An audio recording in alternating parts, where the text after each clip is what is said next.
winter in the Roykop household gets up everyone's nose. Sneezing and coughing erupts as Mum Sharon gets the blankets and doonas out of storage. They've been there a while and you can tell, you know, and there's dust on them and stuff. And while dust is an offender, it's not totally to blame. According to Del Thackeray from Pillow Talk, blankets and doonas often harbour dust mites. They just love bedding. They love mattresses, they love pillows, they love blankets, doonas.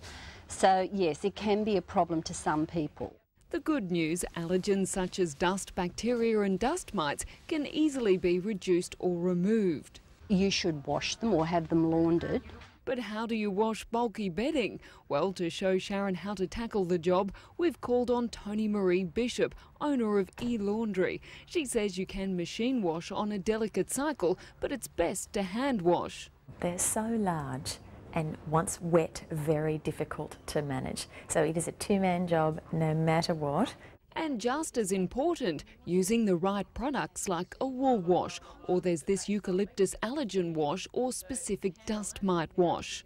Over here we have the 3 key ingredients to the homemade wool wash that we're going to try and make today together. so I can use all those. All we need to do, these 3 in some boiling water. Fantastic. And your bathtub when we're there.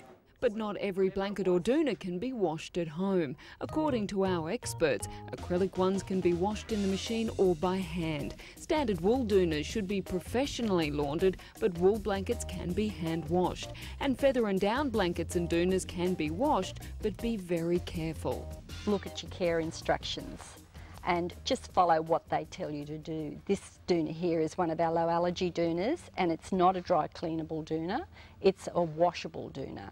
So once you've got that okay, it's time to make Toni-Maree's wool wash. Recipe: 1 cup of soap flakes.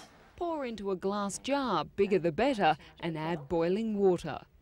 It's approximately 1 cup as well of water. But that's Secure the lid and shake until flakes are dissolved. Then we want to add some eucalyptus oil and some metho, the true magic ingredients. Okay, 1/2 cup of each. After another shake, pour just 1/2 cup into the bathtub and add warm water. Don't use hot or you'll shrink wool blankets. The bath water level, you don't have to worry about how much water you've used, Sharon, because the thickness of your blanket folded is the depth of the water. Okay? So you don't need a full bath. Submerge the folded blanket, then agitate and turn regularly. Now this is a rinse-free wash, so after a few minutes, just squeeze out the water. Okay, Sharon, now is the rinse cycle, Oh boy. or the spin cycle probably, which is all to do with hand movements. This is your workout at the gym today. Right. Pull the bath plug, then squeeze out the water by rolling the blanket from the top and sides.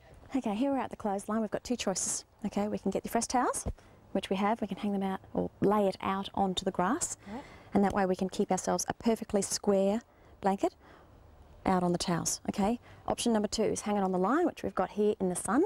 It'll take at least a few days in the sun to dry. If you've got your quilt hanging out on the line, you bring it in and fold it up and put it away. It's not quite dry. It's going to smell terrible, let me tell you. When you get it out at the next season to put it back on your bed, it's going to smell really mouldy and awful. Both our experts say wash doonas and blankets again before you store them at the end of winter. We need some sealing bags. We've got vacuum sealed, perfect, no bugs getting in there.